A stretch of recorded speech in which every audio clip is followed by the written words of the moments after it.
Sebab orang duduk masjid, dia tak akan telio untuk pergi sembah berhala di rumah berhala agama lain. Dia tak akan buat benda tu. Kalau dia tak datang masjid, mungkin dia boleh kena benda tu. Tapi kalau dia dah datang salat selalu, untuk dia terlibat dengan penyembahan berhala secara jelas, pergi wat, pergi tokong, letak dengan garu apa semua, tak akan dilakukan oleh kita. Tapi kita boleh masuk dalam kesyirikan bila mana berurusan dengan urusan lain, iaitu urusan kehidupan.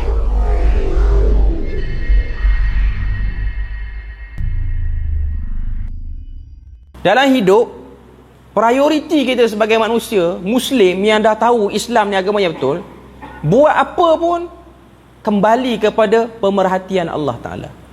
Tapi bila mana kita punya hidup ni dah macam-macam benda yang datang, kita hidup, kita ada komitmen, kita hidup, kita bekerja, kita bersosial, menyebabkan kadang-kadang kita terfikir luar pada keutamaan.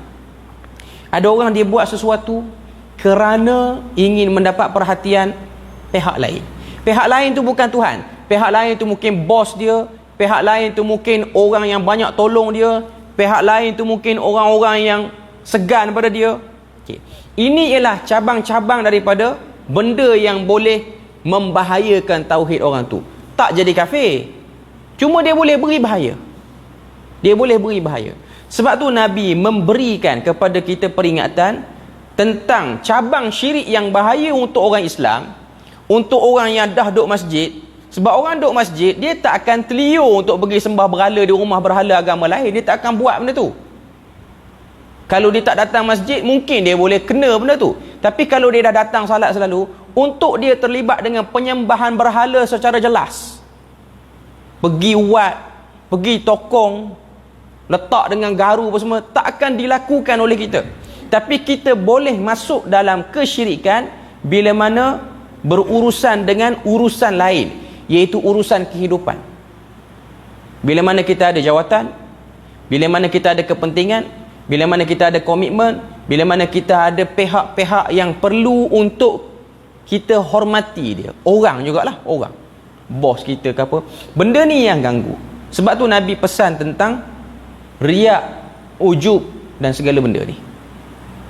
Rasa diri perlu dilihat oleh orang, rasa diri ada kehebatan. Okay.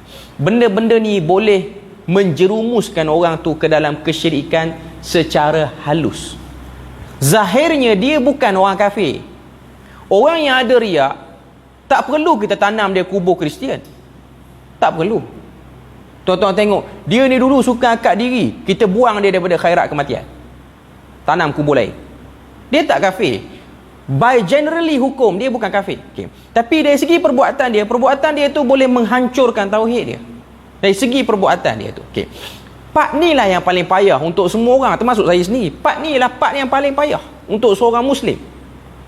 Sebab nak jadikan diri, bila mana datang satu masalah, nak tarik fikiran kita, otak kita ni fikir, apa-apa pun kembali pada Tuhan. Dia agak sukar. Dia ambil masa.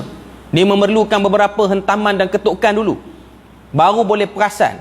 Sebab biasanya kita ni bila mana kena ujian apa-apa, bila mana dah tertutup habis dah jalan, tak boleh nak ejah dah, tak ada kabel lah kita nak cari, tak ada ruang lah, situ baru mulut tersebut, ni memang Tuhan nak uji, situ baru sebut. Sedangkan Nabi kata as-sabru inda sadmatil ula, kesabaran itu ialah pada hentaman yang pertama. Kena yang mula-mula tu tak kalut nak cari kabel lagi. Kena yang mula-mula tu tak kalut. Bukan saya kata salah minta tolong dengan orang kalau kena musibah. Mula-mula pemikiran. Mula-mula kena tu sedar, itu ketentuan Tuhan. Mula-mula kena. Dan Tuhan tak larang bila mana satu orang tu dia termasuk dalam takdir dia yang buruk, dia accident ke, dia rugi menega ke, dia kena tipu orang ke, Tuhan tak larang untuk kita usaha diri keluar pada benda tu. Dia tak larang. Dia suruh dan dia anjurkan untuk kita minta tolong orang. Kita pun yang tak kena boleh tolong orang tu. Cuma mula-mula dalam kepala kena sedar, ini berlaku bukan sial mana-mana orang, bukan tak kena urusan hidup kita apa-apa semua, tapi ia ketentuan. Ianya ialah ketentuan. Sebab tu ada satu hadis yang diriwayatkan dalam Sunan Abi Daud daripada sahabat bernama Uqbah bin Amir. Uqbah bin Amir radhiyallahu anhu, dia pernah cerita Nabi pernah ajar kepada kita semua dan para sahabat, bila mana berurusan dalam hidup ni terserempak dengan benda-benda yang kita jangka lain, jadinya lain. Dan benda tu kita tak suka, kita tak mau termasuk, tapi dah termasuk. Kena macam ni kata Uqbah bin Amir, Nabi ajar pada kami doa ni. Apa dia doa dia? Doa dia ialah Allahumma la ya'til hasanatu illa anta. Ya Allah, tidak datang benda baik melainkan daripada engkau.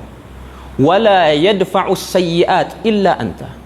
Dan tidak dapat tolak benda buruk ni pun melainkan engkau. La haula wala quwwata illa bik. Tiada daya dan upaya melainkan dengan engkau. Nanti tuan-tuan boleh tengok live, catat baliklah. Kita bukan kelas tadika nak kena ulang sesuatu kan. Okey. Cuma itu antara doa Nabi lah.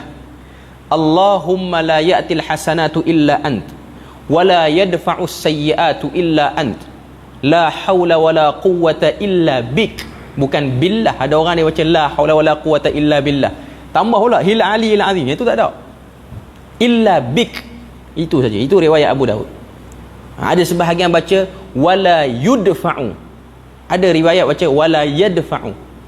Tapi kedua-duanya membawa maksud tidak ada yang boleh blok benda buruk melainkan Allah Ta'ala. Maknanya waktu kita kena yang mula-mula tu, nak bagi diri ni tenang, tak gelabah, tak tergesa-gesa. Ini doa yang akan boleh menghilangkan benda tu dengan syarat difahami maknanya dan dihayati maksud di sebalik doa itu, baru dapat. Dia ada orang dia kena, dia baca, tapi dia baca dalam keadaan tak puas hati, dia tak jalan kat doa tu. Ya, sebab mulut nak perasaan nak maki tinggi lagi daripada perasaan nak berdoa. Kadang-kadang payah. Itu benda yang akan kacau satu orang tu bila mana dia kena ujian lah. Okay.